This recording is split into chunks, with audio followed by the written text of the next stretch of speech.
Hello students, ఈరోజు మనము income ట్యాక్స్లోని fully exempted incomes, పూర్తిగా మినహాయింపు ఇచ్చే ఆదాయాలు గురించి తెలుసుకోబోతున్నాం.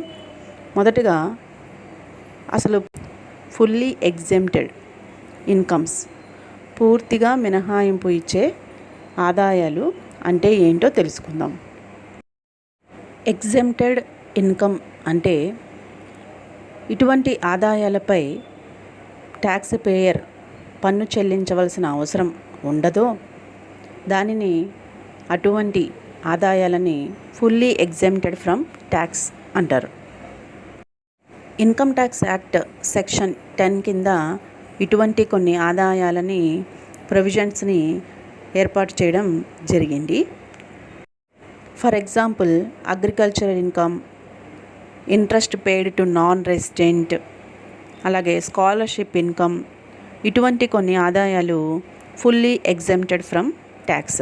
అంటే ఇటువంటి ఆదాయాలపై ట్యాక్స్ పేయర్ గవర్నమెంట్కి ఎటువంటి పన్ను చెల్లించవలసిన అవసరము లేదు.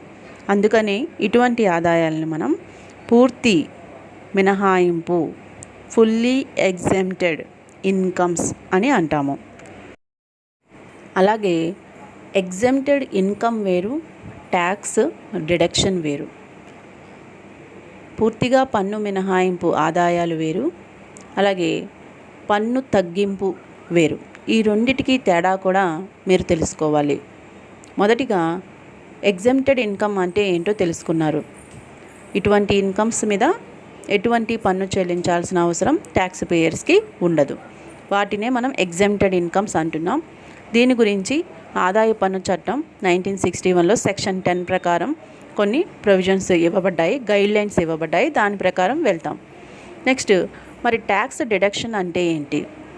Tax deduction and exempted income ఏ విధంగా డిఫరెంట్, ఈ రెండింటి మధ్య తేడా ఏంటి అని మనం చెప్పగలుగుతాం అంటే, ట్యాక్స్ డిడక్షన్ అంటే ట్యాక్స్ పేయర్ యొక్క మొత్తం అమౌంట్లో నుంచి, మొత్తం ఆదాయంలోంచి కొంత మొత్తాన్ని తగ్గించడం, దాన్ని ట్యాక్స్ డిడక్షన్ అంటాం. అలా కాకుండా ట్యాక్స్ పేయర్ యొక్క ఆదాయాన్ని, ఈ ఎగ్జెంప్టెడ్ ఇన్కమ్ అనేది అసలు పూర్తిగా దాని మీద ఎటువంటి ట్యాక్స్ వేయకపోతే కనుక దానిని ఎగ్జెంప్టెడ్ ఇన్కమ్ అంటాం. సో డిడక్షన్ అంటేనేమో కొంత అమౌంట్ని, మొత్తం అమౌంట్లోంచి కొంత అమౌంట్ని తగ్గించడం.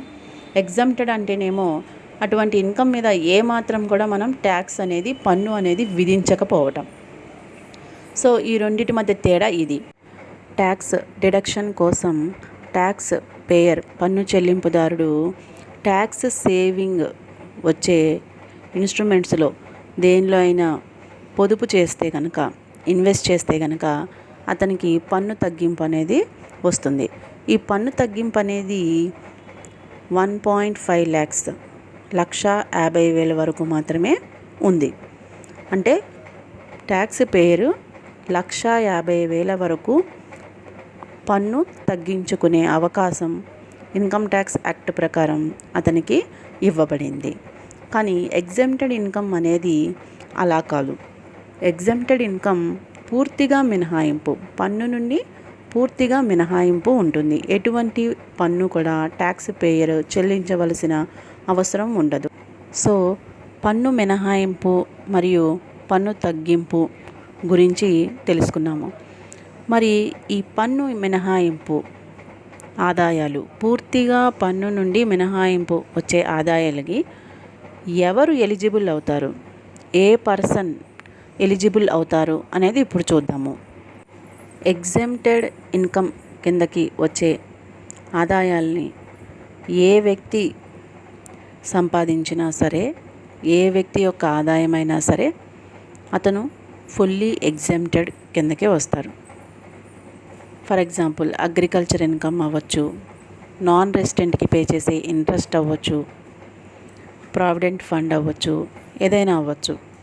సో వ్యక్తి డెఫినేషన్ కింద మనం ఏ వ్యక్తుల గురించి అయితే చెప్పుకున్నామో ఆ వ్యక్తులందరూ కూడా ఈ ఫుల్లీ ఎగ్జెంప్టెడ్ ఫ్రమ్ ట్యాక్స్, పూర్తి మినహాయింపుకి అర్హులే అవుతారు.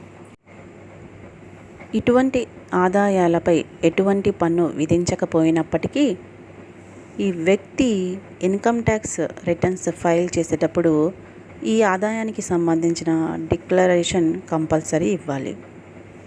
ఇటువంటి ఆదాయాలపై ఎటువంటి పన్ను లేకపోయినప్పటికీ ఎవ్రీ ఇయర్ ఈ ఇన్కమ్ మీద ఇన్కమ్ ట్యాక్స్ డిపార్ట్మెంట్ వారికి రిపోర్ట్ పంపాలి.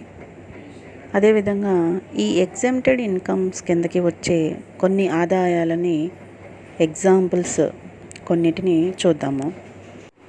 ఇన్కమ్ ట్యాక్స్ యాక్ట్లోని సెక్షన్ 10 ప్రకారం ఒక వ్యక్తి యొక్క గత సంవత్సరానికి చెందిన మొత్తం ఆదాయాన్ని నిర్ణయించేటప్పుడు కొన్ని ఆదాయాలను అందులో కలపకూడదు. ఆ ఆదాయాలనే ఫుల్లీ ఎగ్జెంప్టెడ్ ఇన్కమ్స్ అని అంటున్నాము. ఈ ఆదాయాలు ఏంటి అనేది ఇప్పుడు ఒకసారి చూద్దాము. అందులో మొదటిది వ్యవసాయ ఆదాయం, అగ్రికల్చర్ ఇన్కమ్. సెక్షన్ 10(1) ప్రకారం ఎస్ఎస్సికి గత సంవత్సరంలో వ్యవసాయ ఆదాయం వస్తే దానిని పన్ను నుండి పూర్తిగా మినహాయింపు ఇస్తారు. ఆదాయ పన్ను చట్టం సెక్షన్ 2A ప్రకారం ఒక ఆదాయం వ్యవసాయ ఆదాయంగా పరిగణించబడాలంటే ఆ ఆదాయం కింద 3 మౌలిక షరతులు కండిషన్స్ సాటిస్ఫై చేయాలి. 1. ఆదాయం భూమి నుండి వచ్చి ఉండాలి. 2. భూమిని వ్యవసాయ ప్రయోజనాల నిమిత్తం మాత్రమే వాడి ఉండాలి. 3. భూమి భారతదేశంలోనే ఉండాలి, ఇండియాలోనే ఉండాలి. ఇటువంటి సందర్భాల్లో అయితేనే ఈ షరతులను తృప్తిపరిస్తేనే అటువంటి ఆదాయానికి మనం పూర్తిగా పన్ను మినహాయింపు ఇవ్వచ్చు. దానినే వ్యవసాయ ఆదాయం అంటున్నాం. సో వ్యవసాయ ఆదాయం అనేది సెక్షన్ 10(1) ప్రకారం fully exempted from tax conditions తృప్తిపరిస్తే. నెక్స్ట్ వచ్చేసి మనకి ఎగ్జాంపుల్ హిందూ అవిభక్త కుటుంబం నుండి దానిలోని సభ్యులు స్వీకరించే మొత్తం.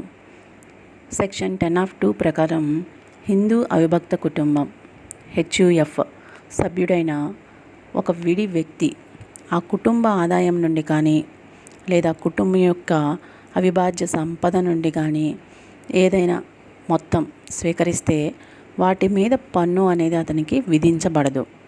హిందూ అవిభక్త కుటుంబం కూడా ఎస్ఎస్సియే కాబట్టి ఆ ఆదాయానికి దాని చేతిలో పన్ను విధించడం జరుగుతుంది.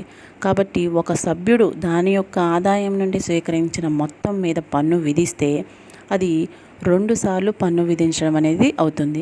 అందువలన హిందూ అవిభక్త కుటుంబం నుండి సభ్యుడు స్వీకరించిన మొత్తానికి పన్ను అనేది ఉండదు.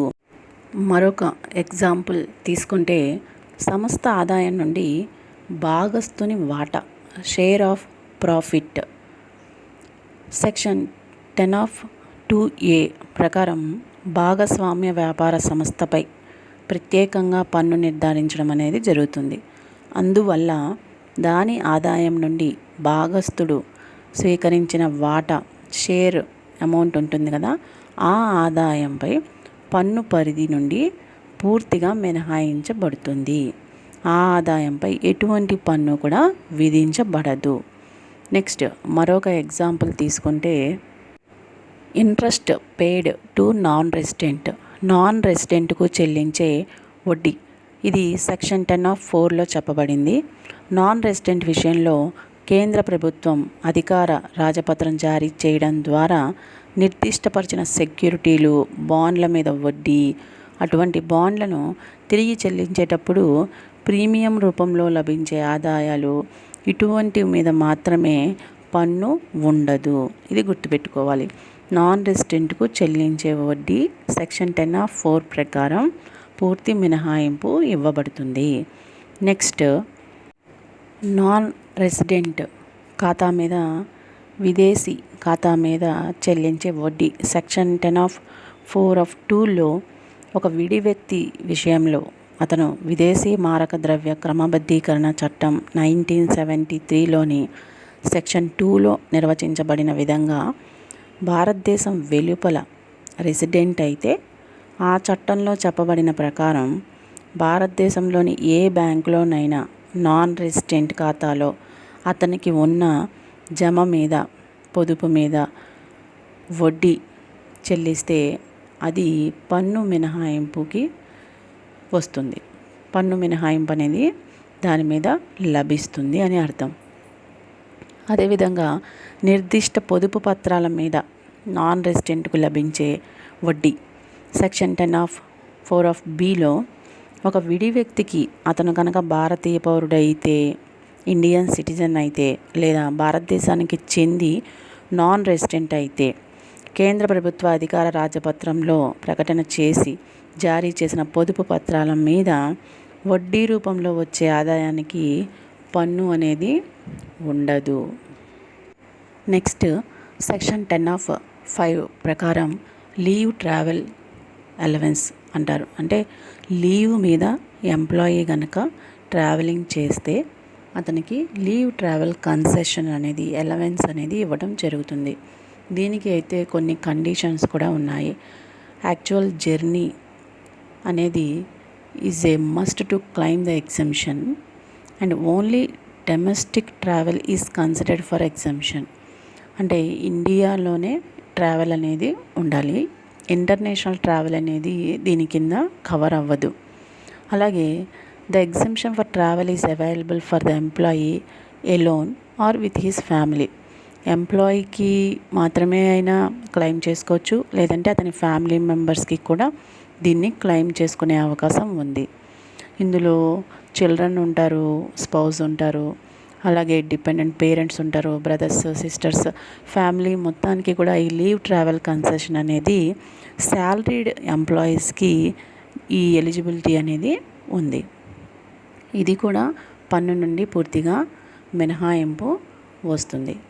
నెక్స్ట్ మరొక ఎగ్జాంపుల్ తీసుకుంటే, అవుట్ సైడ్ ఇండియాలో వర్క్ చేసే ఎంప్లాయీస్కి గవర్నమెంట్ ఇచ్చే పెర్క్విజిట్స్ కానీ, అలవెన్సెస్ కానీ అవన్నీ కూడా, ఆ ఆదాయాలన్నీ కూడా ఫుల్లీ ఎగ్జెంప్టెడ్ ఇన్కమ్స్ కిందకే వస్తాయి.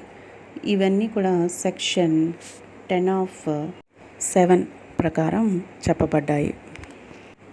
నెక్స్ట్ పదవీ విరమణ గ్రాట్యుటీ సెక్షన్ 10(10) ప్రకారం రిటైర్మెంట్ సమయంలో ఎంప్లాయీకి కానీ, లేదా అతని మరణాంతరం అతని కుటుంబ సభ్యులకు, ఫ్యామిలీ మెంబర్స్కి కానీ యజమాని గ్రాట్యుటీని పే చేస్తారు. ఈ విధంగా ఎస్ఎస్సి స్వీకరించే గ్రాట్యుటీకి అతని తరగతిని బట్టి మినహాయింపు అనేది లభిస్తుంది. ఇందుకోసం ఉద్యోగులను, ఎంప్లాయీస్ని 3 కేటగిరీస్గా డివైడ్ చేయడం జరిగింది. ప్రభుత్వ ఉద్యోగులు, అలాగే గ్రాట్యుటీ చెల్లింపు చట్టం కింద నెక్స్ట్ ఇతర ఉద్యోగులు అని. ప్రభుత్వ ఉద్యోగులు అయితే ఈ పథకాల ద్వారా కేంద్ర, రాష్ట్ర, స్థానిక అధికార సంస్థల ఎంప్లాయీస్ అయితే కనుక శాసనాత్మక సంస్థల ఉద్యోగులు కాకుండా స్వీకరించే గ్రాట్యుటీకి పన్ను నుండి పూర్తిగా మినహాయింపు అనేది లభిస్తుంది, ఫుల్లీ ఎగ్జెంప్టెడ్. గ్రాట్యుటీ చెల్లింపుల చట్టం 1972 కింద అయితే గ్రాట్యుటీ స్వీకరించే ఉద్యోగులు స్వీకరించే గ్రాట్యుటీలో సర్వీసు పూర్తి చేసిన ప్రతి సంవత్సరానికి 15 రోజుల జీతం, అలాగే సర్వీసు 6 నెలల కన్నా ఎక్కువగా ఉంటే దాన్ని పూర్తి సంవత్సరంగా లెక్కించడం. నెక్స్ట్ రెండవది 10 లక్షలు, మూడవది వాస్తవంగా స్వీకరించిన గ్రాట్యుటీ. అలాగే ఈ మూడిట్లో ఇప్పుడు మనం చెప్పుకున్నాం 1, 2, 3, ఈ మూడిట్లో ఏది తక్కువైతే దానికి మినహాయింపు అనేది ఇచ్చి మిగిలిన మొత్తం మీద పన్ను విధించడం అనేది జరుగుతుంది. అలాగే ఇతర ఉద్యోగులు అయితే కనుక వీళ్ళకి మినహాయింపు 1/4/1995 తర్వాత 1995 తర్వాత పదవీ విరమణ చేస్తే 10 లక్షలు, వాస్తవంగా స్వీకరించిన గ్రాట్యుటీ, సర్వీసు పూర్తయిన ప్రతి సంవత్సరానికి హాఫ్ మంత్ శాలరీ. సో వీటిల్లో చూసుకుంటే కనుక ఏది తక్కువైతే దానికి మినహాయింపు ఇచ్చి మిగిలిన మొత్తం మీద పన్ను విధించడం అనేది జరుగుతుంది.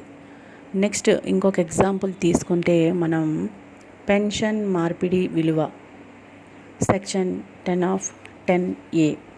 ఉద్యోగి పదవి నుండి విరమించిన తరువాత యజమాని, ఎంప్లాయర్ మంత్లీ పే చేసే మొత్తాన్నే పెన్షన్ అని అంటాం. సో పెన్షన్ చెల్లింపు యజమాని ఉద్యోగి మధ్య, ఎంప్లాయీ మధ్య ఉండే అగ్రిమెంట్ మీద అనేది ఇది ఆధారపడి ఉంటుంది ఈ పెన్షన్ అనేది. అయితే కొన్నిసార్లు ఉద్యోగులు పెన్షన్లో కొంత భాగాన్ని వదులుకొని దానికి బదులు పెద్ద మొత్తాలను ఒకేసారి లంసమ్ అమౌంట్ తీసుకుంటారు. ఈ విధంగా స్వీకరించే పెద్ద మొత్తాన్ని పెన్షన్ మార్పిడి, కమ్యూటెడ్ వాల్యూ ఆఫ్ పెన్షన్ అని అంటారు. ఈ విలువను క్యాలిక్యులేట్ చేసేటప్పుడు, పెద్ద మొత్తాల్లో పెన్షన్ని చెల్లించేటప్పుడు ఎస్ఎస్సి యొక్క వయస్సు, హెల్త్ కండిషన్, ఇంట్రెస్ట్ రేట్ వీటన్నిటిని దృష్టిలో పెట్టుకొని ఈ lump sum amount, commuted value of pension అనేది డిసైడ్ చేయడం జరుగుతుంది. ఈ విధంగా స్వీకరించిన మొత్తాలకి మినహాయింపు ప్రభుత్వ ఉద్యోగికి అయితే ఒకలాగా, ఇతర ఉద్యోగులకైతే ఒకలాగా ఇవ్వడం అనేది జరుగుతుంది. ప్రభుత్వ ఉద్యోగులకైతే ఎస్ఎస్సి కేంద్ర రాష్ట్ర ప్రభుత్వాలు, స్థానిక అధికార సంస్థలు, శాసనాత్మక కార్పొరేషన్ యొక్క ఎంప్లాయీ అయితే కనుక అతడు స్వీకరించే పెన్షన్ మార్పిడి విలువ పూర్తి మొత్తం అమౌంట్ మీద కూడా మినహాయింపు అనేది లభిస్తుంది. ఇతర ఉద్యోగులైతే ఎస్ఎస్సి కనుక ఇతర ఉద్యోగి, అదర్ ఎంప్లాయీ అయితే కనుక, అంటే గవర్నమెంట్ కాకుండా ఇతర ఎంప్లాయీ అయితే కనుక అతడు పెన్షన్తో పాటుగా గ్రాట్యుటీని కూడా స్వీకరిస్తే పెన్షన్ మార్పిడి విలువలో 1/3 వంతుకు మినహాయింపు లభిస్తుంది. ఇతర సందర్భాల్లో పెన్షన్ మార్పిడి విలువలో 1/2 వంతు మాత్రమే మినహాయింపు లభిస్తుంది. ఇది మనం ఇప్పటివరకు మాట్లాడుకుంది పెన్షన్ మార్పిడి విలువ గురించి, commuted value of pension. Next ఇంకో ఎగ్జాంపుల్ తీసుకుంటే, ఆర్జిత సెలవు కాలాన్ని నగదుగా మార్చుకోవడం, ఎన్కాష్మెంట్ ఆఫ్ లీవ్స్. ఎస్ఎస్సి పదవీ విరమణ సమయంలో తాను ఉపయోగించుకొని సెలవు కాలాన్ని నగదుగా మార్చుకుంటే, క్యాష్గా కన్వర్ట్ చేసుకుంటే కనుక అలా స్వీకరించిన మొత్తానికి సెక్షన్ 10 of 10AA కింద మినహాయింపు లభిస్తుంది. ఇక్కడ కూడా ప్రభుత్వ ఉద్యోగుల లేదా ఇతర ఉద్యోగుల అనేది చూడడం జరుగుతుంది. ప్రభుత్వ ఉద్యోగి అయితే కనుక అతను తీసుకున్న మొత్తానికి పూర్తి మినహాయింపు అనేది లభిస్తుంది. ఇతర ఉద్యోగులు అయితే కనుక కొన్ని కండిషన్స్కి లోబడి లభిస్తుంది. నెక్స్ట్ మరొక ఎగ్జాంపుల్, నష్టపరిహారం. నష్టపరిహారం అంటే compensation received in case of any disaster. ఇది సెక్షన్ 10 of 10B కింద చెప్పబడింది. ఫర్ ఎగ్జాంపుల్, ఒక కార్మికుడు తన ఉద్యోగ విరమణ సమయంలో పారిశ్రామిక వివాదాల చట్టం 1947 కింద లేదా ఇతర చట్టాలు, నిబంధనలు, ఆదేశాలు, ప్రకటనలు, అవార్డులు లాంటి వాటి కింద కానీ స్వీకరించిన నష్టపరిహారం కింద ఏదైనా స్వీకరిస్తే కనుక కొన్ని పరిమితులకు లోబడి అతనికి మినహాయింపు అనేది ఇవ్వబడుతుంది. పారిశ్రామిక వివాదాల చట్టం 1947లోని సెక్షన్ 25FBలో విధించిన నిబంధనల ప్రకారం లెక్కించిన మొత్తం లేదంటే 5 lakhs. సో ఈ వీటికి లోబడి అతని యొక్క మినహాయింపు అనేది ఉంటుంది. నెక్స్ట్, ఈ చట్టం ప్రకారం కార్మికుడు పూర్తి చేసిన ప్రతి సంవత్సరం సర్వీసు 15 రోజుల సరాసరి జీతాన్ని నష్టపరిహారంగా లెక్కిస్తారు. అతని సర్వీస్ ఒక సంవత్సరంలో 6 నెలల కన్నా ఎక్కువ ఉంటే దాన్ని సంవత్సర కాలంగానే పరిగణించడం జరుగుతుంది. ఈ పరిమితులకు మించి స్వీకరించిన నష్టపరిహారం పన్ను విధించదగిన ఆదాయం అవుతుంది. అయితే ఎస్ఎస్సి నష్టపరిహారాన్ని ప్రభుత్వం చేత ఆమోదం పొందిన పథకం కింద స్వీకరిస్తే ఈ పరిమితులు అనేవి అతనికి వర్తించవు. మరొక ఎగ్జాంపుల్ తీసుకుంటే, ఎల్ఐసి నుంచి స్వీకరించిన మొత్తము, లైఫ్ ఇన్సూరెన్స్. సో జనరల్గా ట్యాక్స్ డిడక్షన్ కోసం ట్యాక్స్ పేయర్స్ ఎల్ఐసిని కట్టడం అనేది జరుగుతుంది. సో ట్యాక్స్ డిడక్షను వస్తుంది. అలాగే ఎల్ఐసి మొత్తం ప్రీమియమ్స్ కంప్లీట్ అయిపోయిన తర్వాత లంసమ్ అమౌంట్ తీసుకుంటారు. ఆ లంసమ్ అమౌంట్ కింద కూడా మనం ఎటువంటి పన్ను చెల్లించవలసిన అవసరము ఉండదు. ఎల్ఐసి అమౌంట్ కూడా ఫుల్లీ ఎగ్జెంప్టెడ్ ఇన్కమ్స్ కిందకే వస్తుంది. సో ఈ విధంగా మనం ఫుల్లీ ఎగ్జెంప్టెడ్ ఇన్కమ్స్కి కొన్ని ఎగ్జాంపుల్స్ని చూసాము. ఇలా చాలా ఎగ్జాంపుల్స్ చెప్పుకోవచ్చు. ఈ క్లాస్లో కొన్ని వివరించడం జరిగింది. సో ఎగ్జెంప్టెడ్ ఇన్కమ్కి, డిడక్షన్ ఇన్కమ్కి తేడా తెలుసుకుంటే మీకు వివరంగా అర్థమవుతుంది. ఇవే కాకుండా సెక్షన్ 10లో చాలా రకాల ఆదాయాలు ఇన్కమ్ ట్యాక్స్ డిపార్ట్మెంట్ వారు తెలపడం జరిగింది. అవన్నీ కూడా ఫుల్లీ ఎగ్జెంప్టెడ్ ట్యాక్స్ కిందకే వస్తాయి. Thank you.